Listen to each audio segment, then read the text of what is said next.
Crônicas do Amanhecer, por Feijão Centro Espírita Allan Kardec de Balneário Gaivota, 11 de maio de 2020.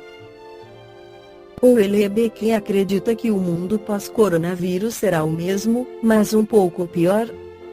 O escritor francês Michel Houellebecq não acredita em absoluto que o mundo pós-coronavírus será diferente, pelo contrário, acredita que será o mesmo, mas um pouco pior. Não acredito nem por um segundo nas declarações do tipo nada será como antes. Pelo contrário, acredito que será exatamente igual, afirma o escritor francês contemporâneo mais lido no exterior em uma carta lida nesta segunda-feira na emissora France Inter. Não vamos acordar depois do confinamento em um novo mundo, será o mesmo, mas um pouco pior, insiste o Houellebecq, tão popular quanto polêmico. A epidemia do coronavírus, considera o romancista, deveria ter como principal resultado a aceleração de algumas mudanças em curso, em particular a diminuição do contato humano.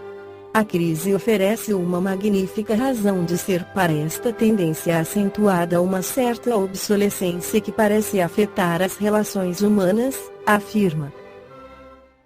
Seria falso afirmar, além disso, que redescobrimos o trágico, a morte, a finitude, e que, prossegue o escritor, apontando em sua carta aos autores que se confinaram em suas segundas residências.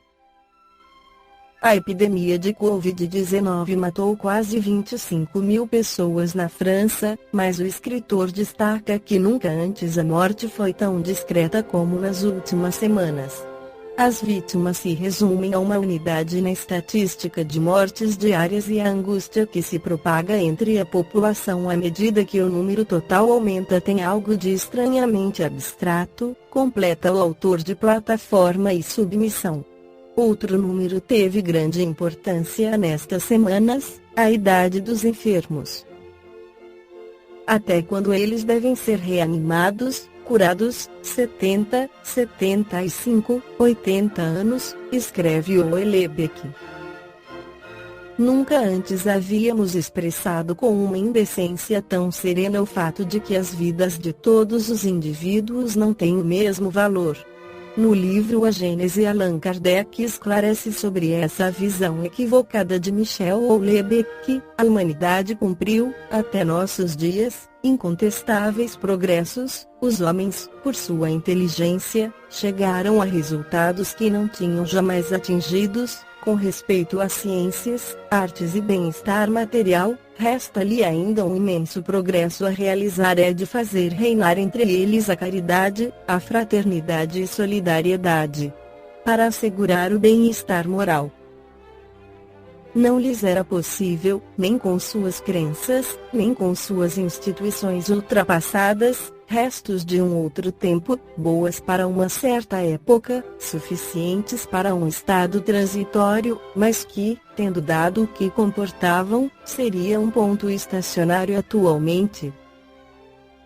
Tal é um jovem estimulado por movimentos impotentes quando vem a idade madura. Não é mais somente o desenvolvimento da inteligência que é preciso aos homens, é a elevação dos sentimentos e, por conseguinte, é preciso destruir tudo o que possa superexcitar em si o egoísmo e o orgulho. Tal é o período onde vão entrar atualmente, que marcará uma das fases principais da humanidade. Esta fase que se elabora neste momento, é o complemento necessário do estado precedente. Como a idade viril é o complemento da juventude, ela poderia, pois, ser prevista e predita antecipadamente, e é por isso que se diz que os tempos marcados por Deus são chegados. Neste tempo aqui, não se discute de uma troca parcial, de uma renovação limitada a um sítio, a um povo, a uma raça, é um movimento universal que se opera no sentido do progresso moral.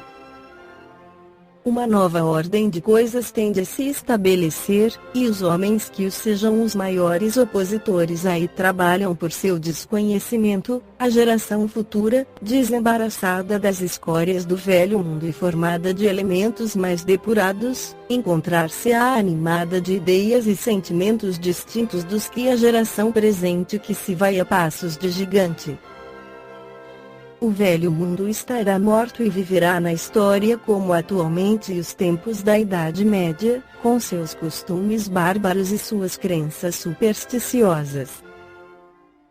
De resto, cada um sabe que a ordem das coisas atuais deixa a desejar, após ter de alguma sorte esgotado o bem-estar material que é o produto da inteligência. Chega-se a compreender que o complemento deste bem-estar só pode estar no desenvolvimento moral.